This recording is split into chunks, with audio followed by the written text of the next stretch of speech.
So hunting really hones one's anticipatory faculties.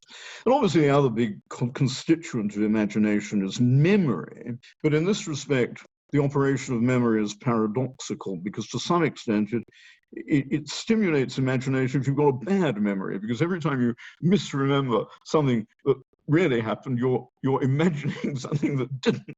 So in a strange way, the fact that humans have rather inefficient memories has stimulated us to be imaginative animals. And I think if you put together those bad memories and those good anticipations, you get a very imaginative animal, and that's what we are. That's a very tight hypothesis. I like that. The relationship between hunting and imagination is not one that I've pondered quite before. I think that's really interesting. Kind of segueing that into some of the more ideas from your book that we're kind of skirting around.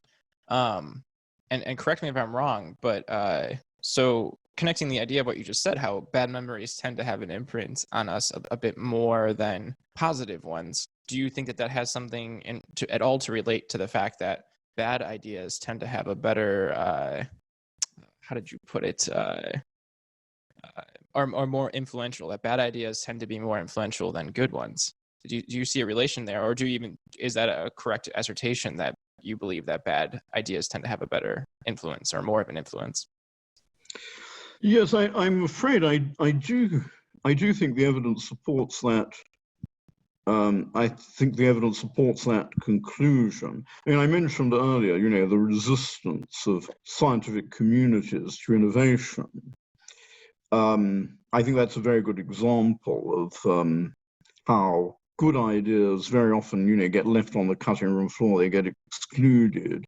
They're rejected. They're not accepted because of the inertia of the way communities operate.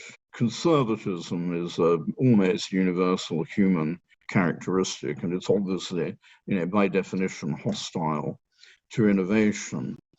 I also think the sort of community that I live in, the academic community, is very culpable for suppressing, excluding, condemning to oblivion, or just ignoring, really great ideas, because we tend to be, we're in a world dominated by a sort of professorial establishment, an elite that's very invested in its own rectitude and its own correctness.